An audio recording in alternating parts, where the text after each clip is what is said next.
and we are getting ready for my interview with Newton, RWB Sacramento, one of the OGs. Thanks for joining. Hope you guys are excited for this.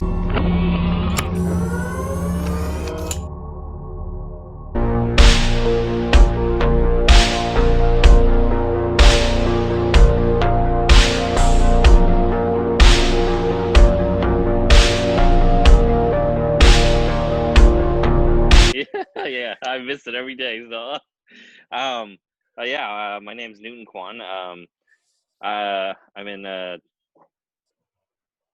guess I'm kind of in Sacramento, California. I'm a little north. I moved north of it, but everyone knows Sacramento. They don't know. I'm from Roseville. So, Okay. but born and raised Sacramento. Moved a little bit further up north as I got older, and um, yeah. But yeah, I just kind of been playing with cars forever, and always uh, surrounded myself with just I don't know, just working on cars and uh, big enthusiast. I'm a Mustang person. What? Okay, this call Yeah, is that's what over.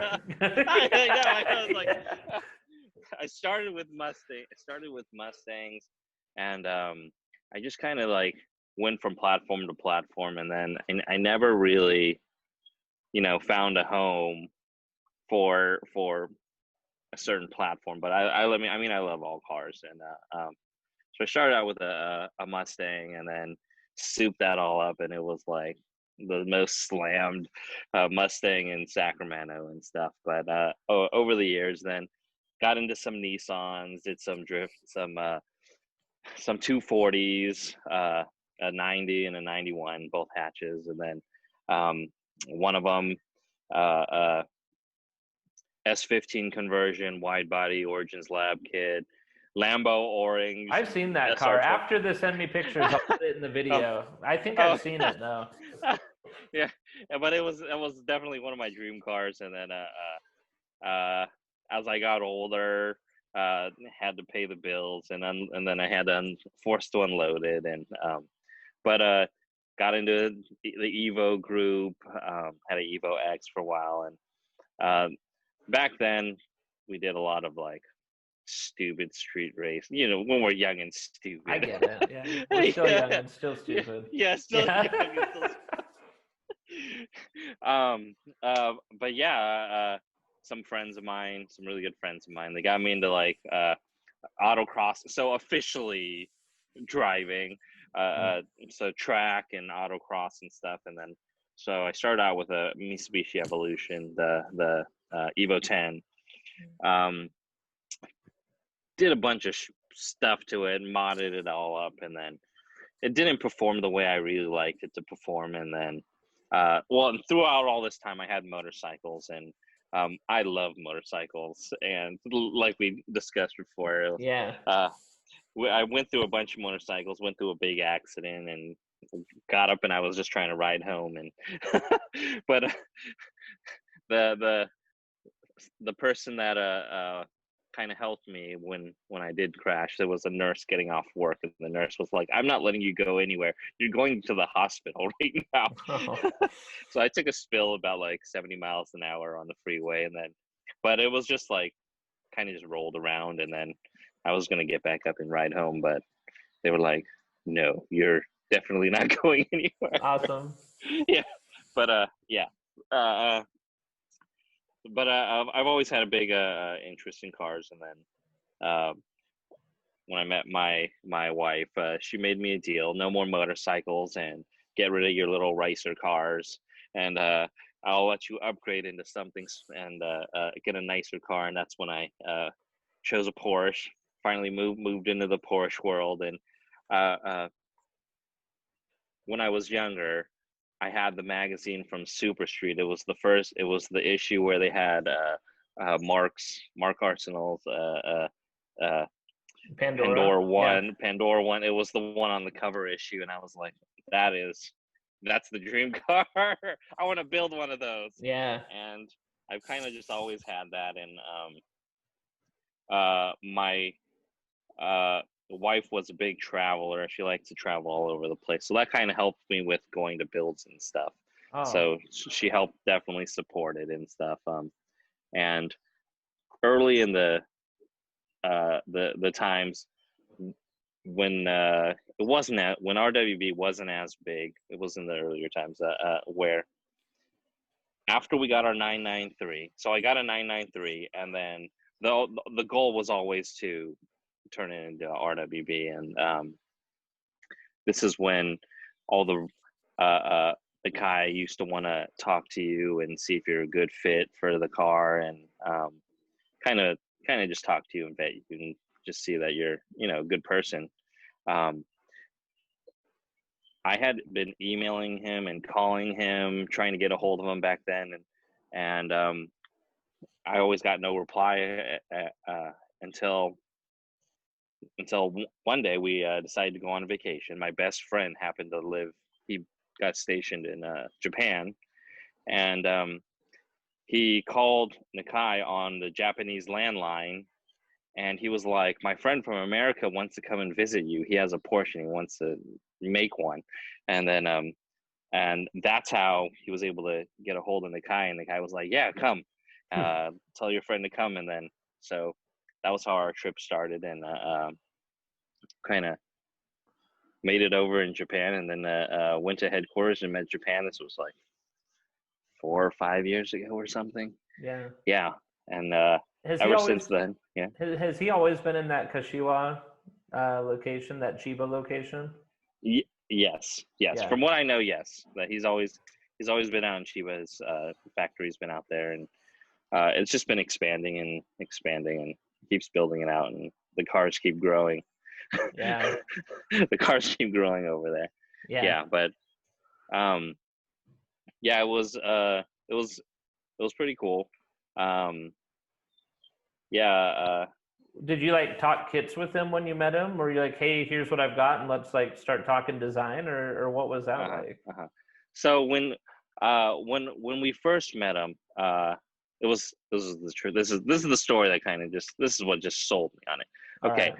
In the very beginning, I was just extremely skeptical of these cars. I was like, man, that looks so dope, but I can't imagine that driving well, or it's like so like stanced out, or and the tires are all flush and everything, and there's got to be rub, there's got to be something, Yeah. what's the catch?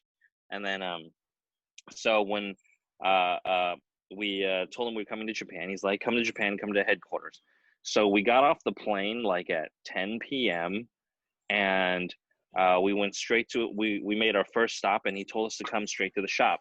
So Nakai and his friends At 10 p.m. At like 10 p.m. Yeah, Yeah. it was like late at night. He waited up for us to have dinner, so he wanted to take us out to dinner. Mm-hmm. And I was like, whoa, this is crazy. We're not like important or anything. We're just people. Yeah. Yeah. And then like you literally set this up on the landline. He doesn't even know you. Yeah, exactly. So we got there, and he was like, yeah, all of us, we wait him and all of his racing friends and stuff, and we met a lot of the OG group of all the RWB members, and then we went out, and then he was like, I was like, I have a lot of questions. I'm a really big fan of your artwork and all everything you do. And then he was just like, okay, yeah, let's go. And then he gathered all his people, and he was like, okay, let's go in this one. Get in this car.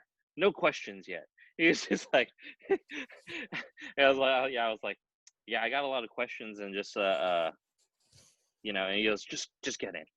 And then it was pitch black. So Chiba's very like a rural area. The streets are like, it's kind of like a 1.5 street where you got to kind of dodge the other people coming to you. And then, but so we are flying through Chiba in Japan, open pipes in one of the RWBs.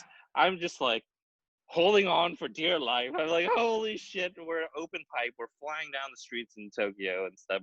We went all over the place, and then it took us to a shabu shabu place, and then we had dinner. And then, when I got out, I was just like, holy shit, that thing handled so well. We were going through it's like twists and turns and everything. There's no rubbing. I'm just more probably just like holding on for dear life. Yeah. And yeah, and all the cars were just like, I was shocked. I was just jaw dropped, and I was like, okay, sold. I just want one. Yeah. I was like, I don't have any more questions. It's done. I just want one. That's awesome.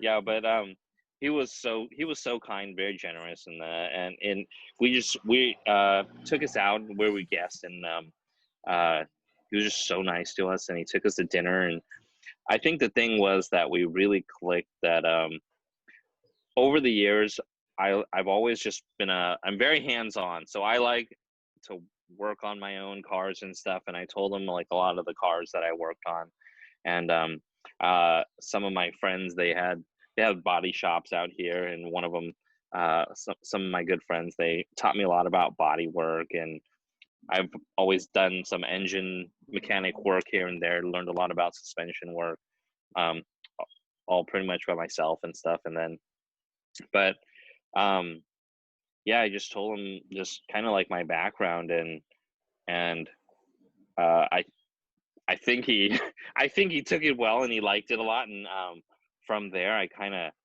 uh and then from there he told me, well, he said, when I'm in the States, and if when I'm in the States and when you're free, come to the builds and I'll be one of his guests. And so that's kind of how it started. And I told him, I was like, if I hear a build coming out here, I don't know anybody. I'm just gonna come, and I'm gonna be like, I'm gonna come visit you, Nakai-san. And he was like, yes, yes, come. And then and that's kind of how it got the ball rolling. And my first build that I went to uh, was in and if you're familiar with the cars, do you know the purple car Veronica? Hmm. That I was there during when the guy was finishing building that car. Oh, So wow. that's kind of the timeline of how far it goes back. But Yeah. um, yeah, and then so back back when we're back in the States and stuff, we I just randomly, let's see, I'm trying to think which. There's too many cars to remember. It was probably Darren's. It was Darren's. It was an orange one. Was one of the first ones that I saw, and then it might have been Joey's or JM's. So it'd be RWB Jenabelle's or RWB Medusa. Hmm. Um, yeah, those were Which probably are the both one of the like first. iconic. Yeah, Yeah. yeah, definitely. And so I was at both. I don't recall off the top of my head which one came first, but when I got there, I didn't know anybody, and I just he's very welcoming, and then we just kind of reconnected, and from there, he knew I get so bored just watching, Yeah. like I need to do something, and then so eventually, since he knew kind of my background, I do a lot of hands-on stuff. I started helping him with the cars and stuff, and then I was one of the few people that he trusted to work on the RWBs, and because you know how there's the guy's the only person that works on them, right?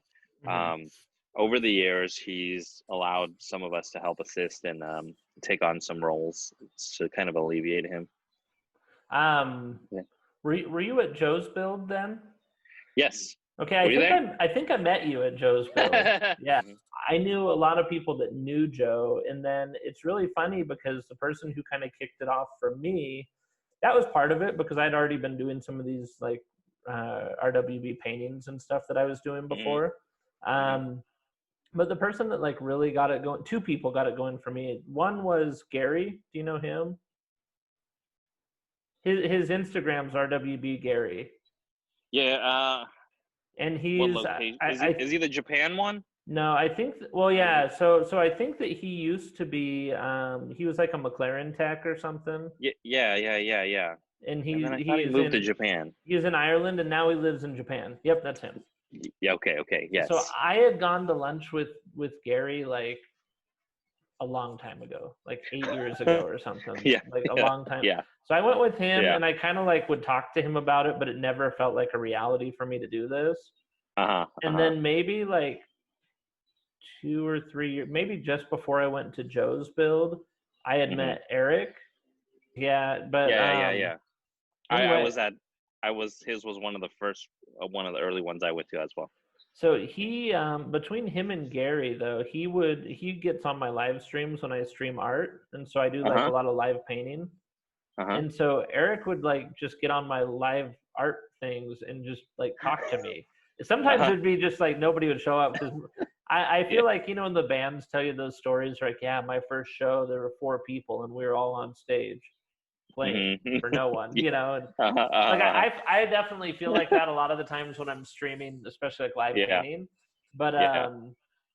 but Eric would always talk to Yeah. me, and after a while, like if it was just he and I in like a live stream, I just like Uh-huh. talked to him about builds and stuff, and it like got me to a Uh-huh. point where I was like, no, I can do this. I can get to a point where I Yeah. can do one of these, and then Yeah. finally here I am, right? But Mm-hmm. anyway, so when did you decide? So you'd gone out, you started going to these different builds, right? Mm-hmm. You're more Mm-hmm. interesting than I am, so I'm going to ask you questions again. Yeah. Yeah. Um, Yeah. so he's letting you build on the cars. When did you say, "Hey, my car is ready to go"? Like, how long did you wait from "Let's do Uh-huh. this" to your build day, and then what was that like doing your build? Let's. I think I've had a lot of people, a lot of friends, give me advice. I had a 95 with 67,000 miles, pristine. It was almost like it's just immaculate in and out. Yeah. And everyone's just like, oh my God, you're racing it. 2, you're going to cut it up. Don't do that. Please don't do it. Yeah. I'm just, but, yeah, so I think, well, my build, it took about 2 years for me. So, for me, there's 2 types of the builders. There's of the people who build their cars. There's the people who have a nice piggy bank, Not and us. they can I just know. I know not what you're us saying. Not exactly. us. Not you. Not me. Them. Yes, them. So mine took 2 years, and I had to acquire many sponsors, and I had to do a lot of saving, and it took a long time for me to gather my parts and stuff. Yeah, but it took 2 years for me. The fastest that I see them get done is like maybe 3 to 6 months. Wow. But I see people longer than 2 years too, because some people just I want to build my engine all out, or I want to take it down, take the paint off, take it down to metal and repaint everything. And it just depends on the person who's building it and their how they want to prioritize what they're doing. But yeah, that's wow. I can't believe that. I know there's like well over 3 and 4 years, and some cars are still being worked on, because like Ted's car, it was, what the heck color? It's like a light greenish yellow gold. I don't know. Yeah. Ted in LA.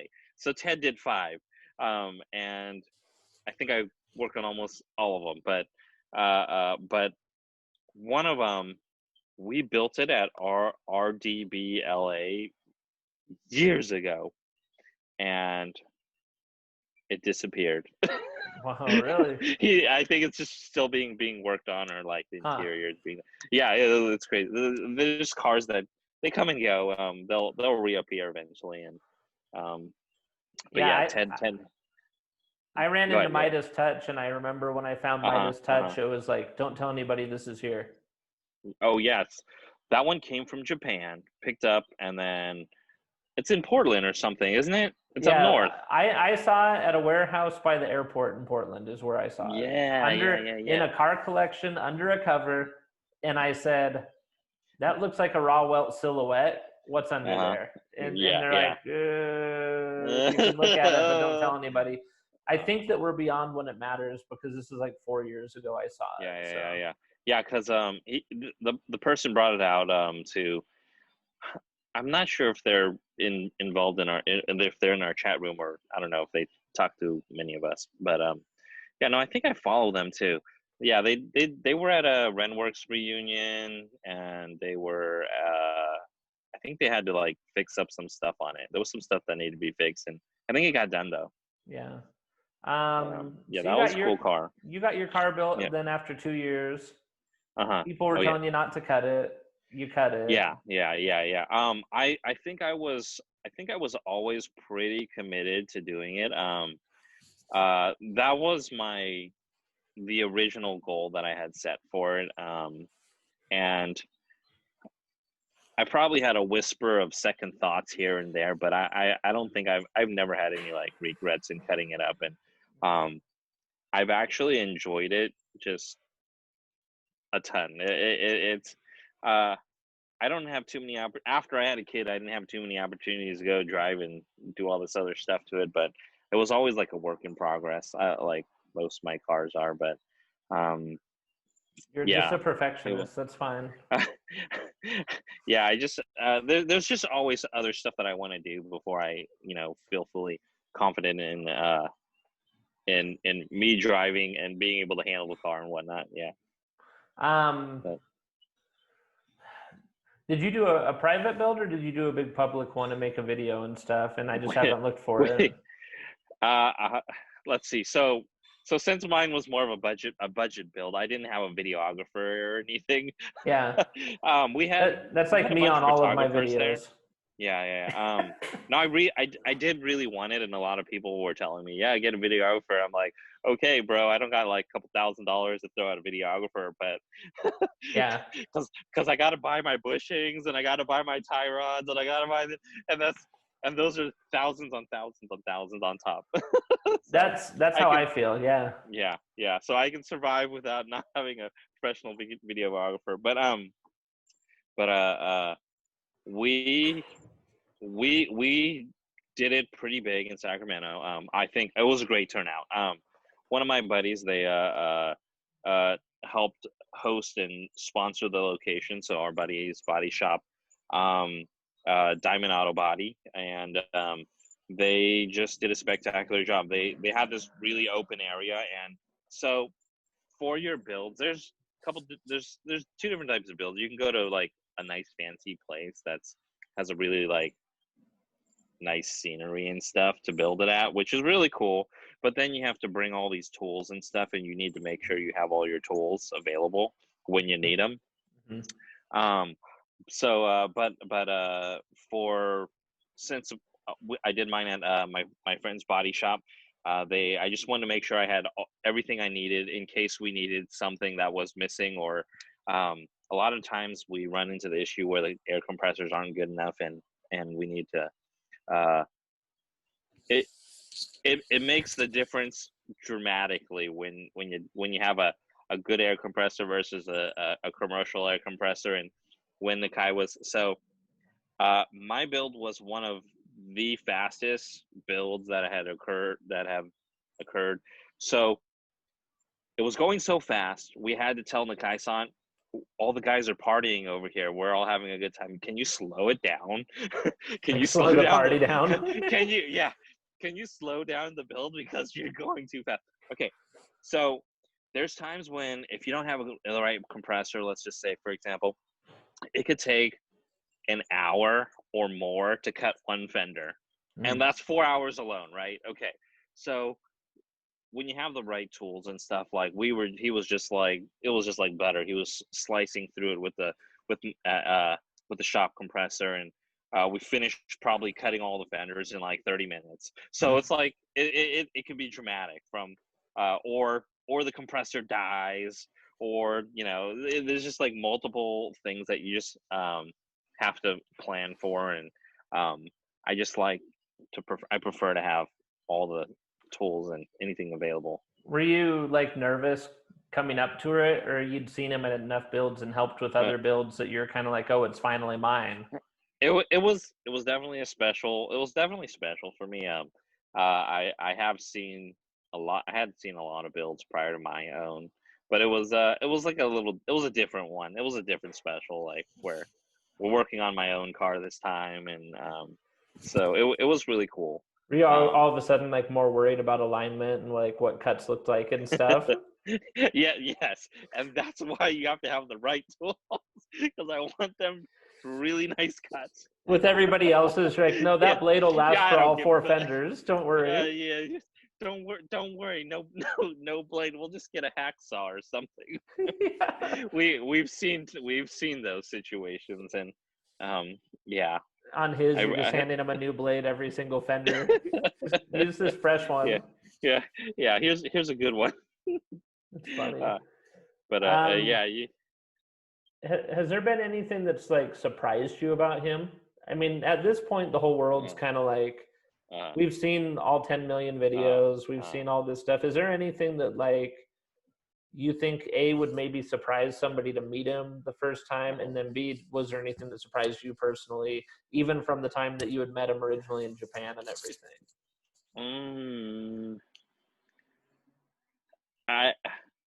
And if it's no, it's no. Yeah, it's really crazy because I don't see it. There's not many people in my life that I see work harder than this guy, and it's crazy because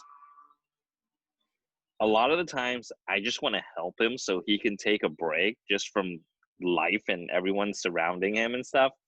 But I think I anticipate a lot of the way the situations that we get into, and just like how he is. I just know he's just so caring, and he looks out for the people first and before himself a lot of times. And a lot of us, of the guys and the friends and stuff, sometimes we just want him to be more selfish and be like, no guys, I need some time for myself, because he's just always just so willing to like spare his time for you, and just make sure that everyone's happy. And he just sets a really great example, and he's a good role model. So that's cool. Yeah. You know that. Go ahead. Yeah, and I think that's just kind of how he lives up to the expectations that a lot of us have of him, and I know that's not easy either. I'll say that, like, when I first met him at Joe's Build, it was really weird for me because I'd seen everything that you had seen, but I was kind of like time capsuled a little bit, because what I had seen 10 years ago, like Brian Scotto's car, and Pandora and all these, and then even like his 8086s and stuff. I kind of had the vision of okay, this is how this guy is, and whatever. And then 10 years later, I meet him, right? But the thing that I thought was weird, and I didn't learn until later, so if people are watching this, I hope that like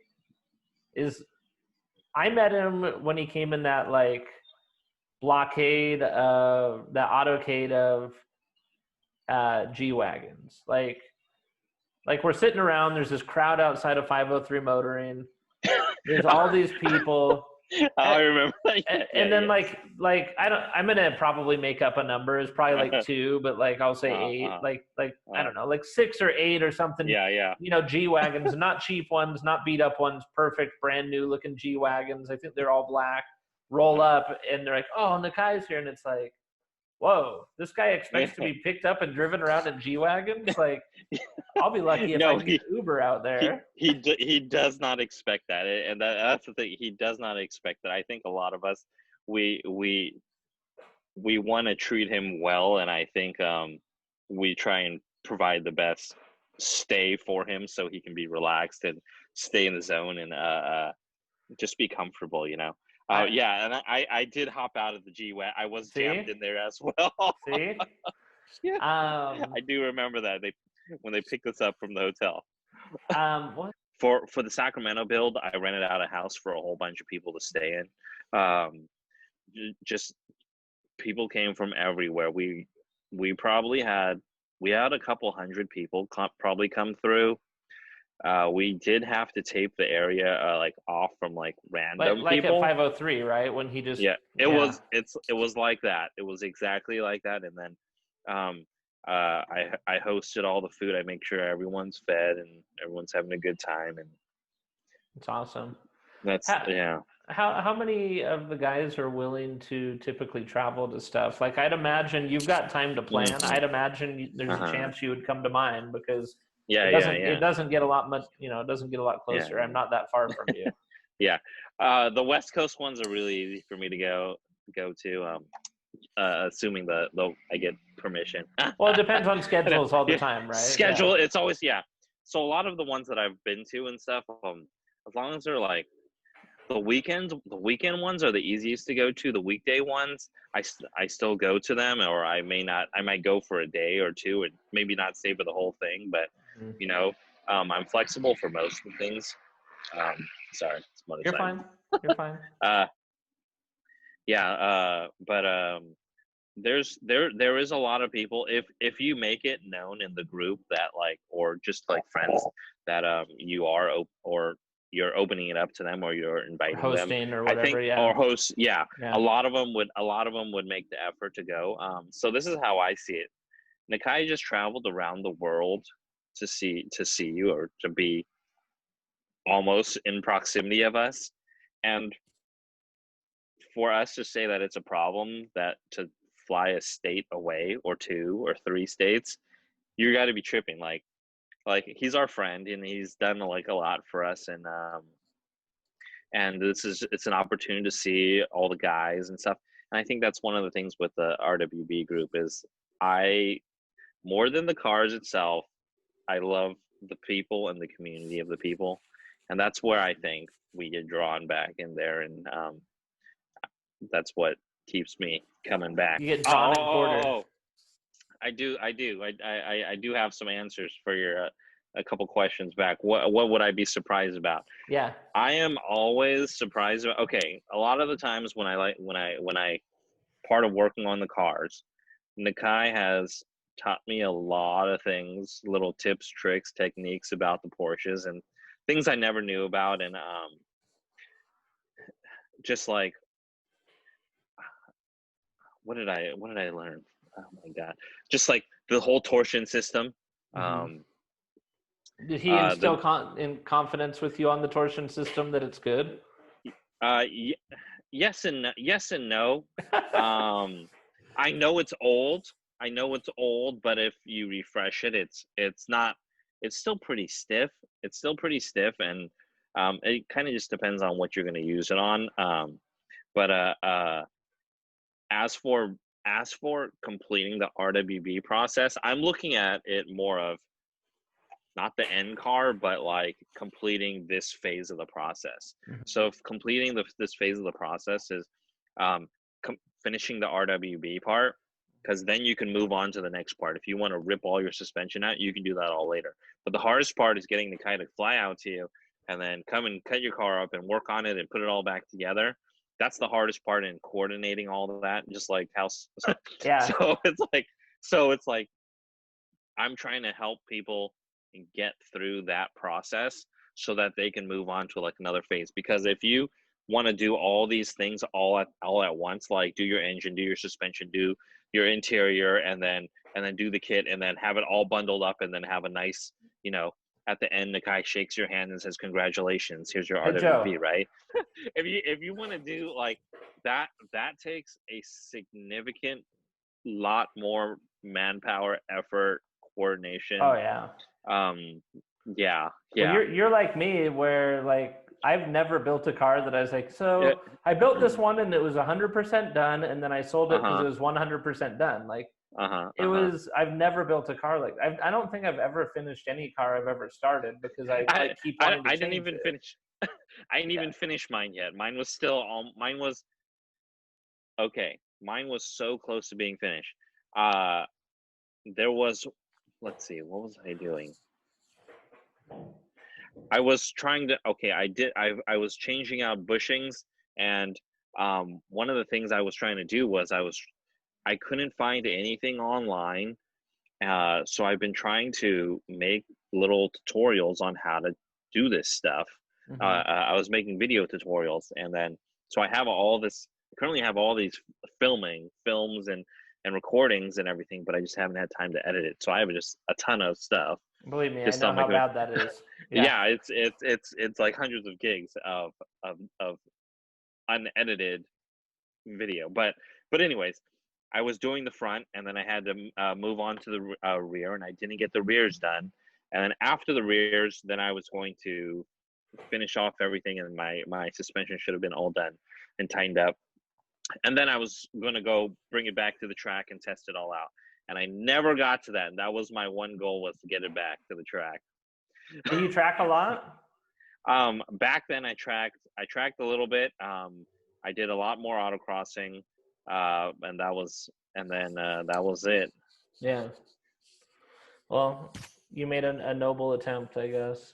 Yeah, so I got so close, and well, it was not for sale, and my car wasn't for sale at all, and I frequently get a lot of people asking me, "Hey, and they offer me some money, and I'm like, Yeah, no, like you no, can't say no. no, right? It's a lot of times I'm very good at saying no, and there's not really a dollar, until there was a dollar amount worth it. But what I wanted, what I saw was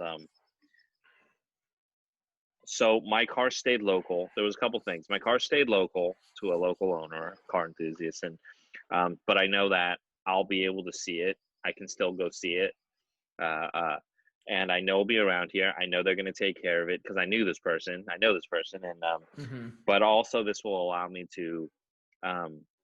One of the things is whenever I want to go cruising or something, it'd be cool to go cruising with another RWB or something. But out here, there's no RWBs here for hundreds and hundreds of miles. How do you think I'm gonna feel?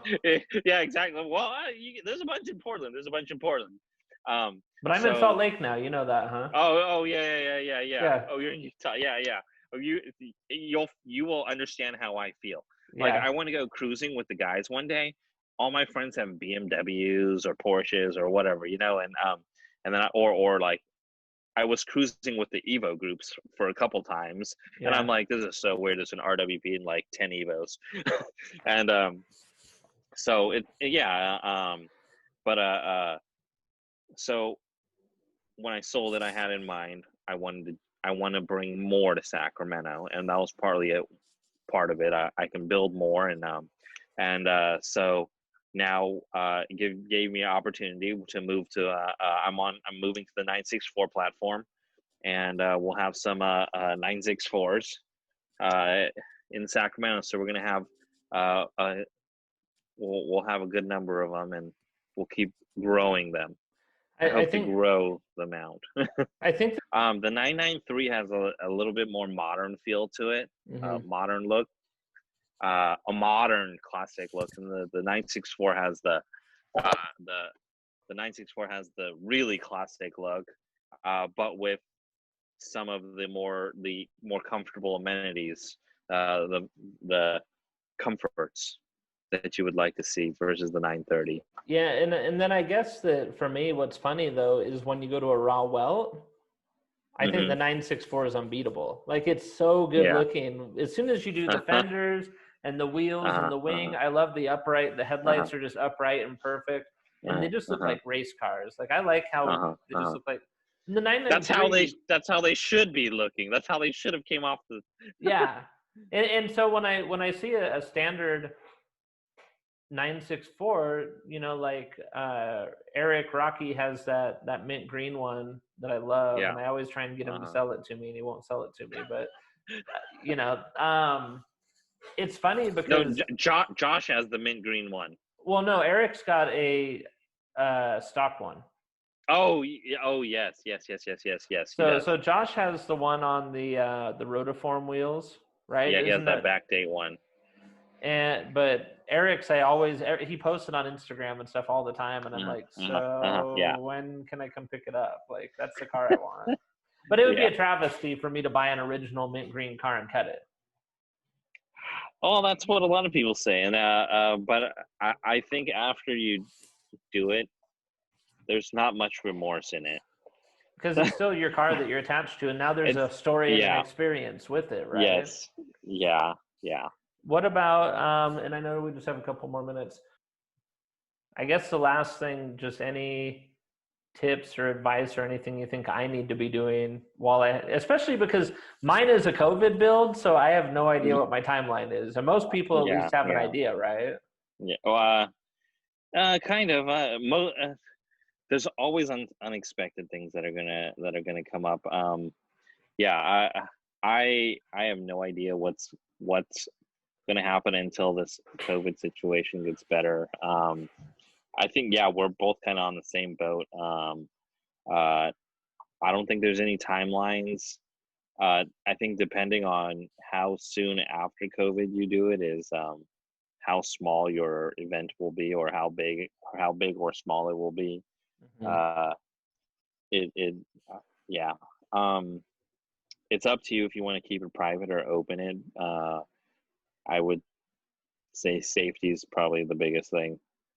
Is Um, is it fair to say that the events are typically you have a good solid day of cutting, a good solid day of assembly, and then like maybe you go on a drive or whatever at the end of everything? okay, so it will probably be about 2 days or maybe a little more. Mm-hmm. For yours it'll probably be a good solid 2 days. The first day will be cutting, and that will all happen in the very beginning.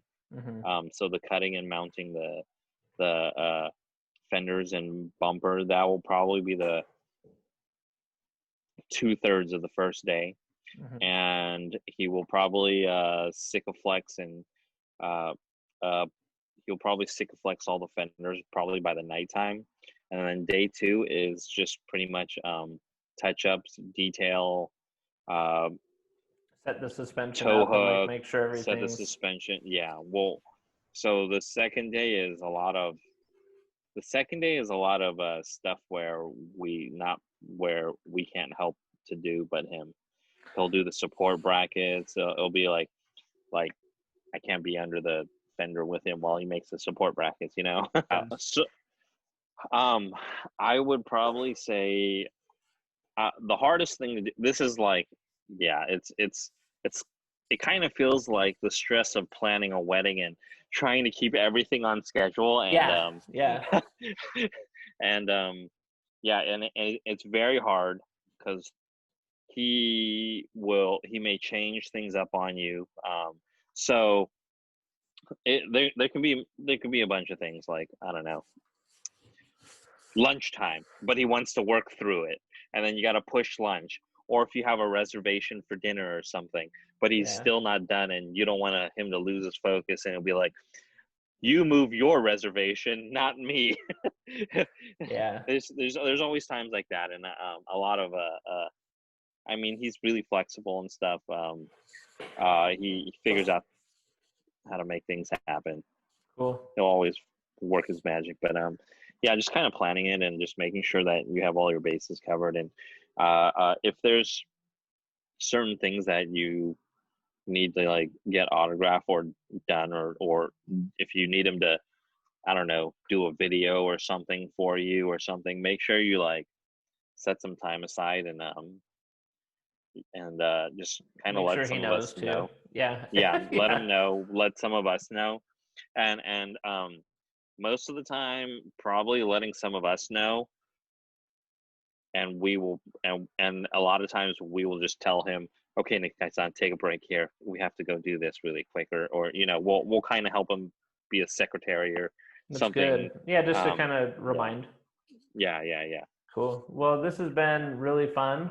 I Yeah, really appreciate it. No, definitely. Yeah, no problem. I know No problem. nobody wants to do interviews. It's kind of like weird. It's weird to like talk about yourself, but Yeah. I feel like we're all talking about something really common, uh and it's Yeah. it's like a common passion. So we feel like we're uh talking about someone else almost, right? So it's Yeah. interesting.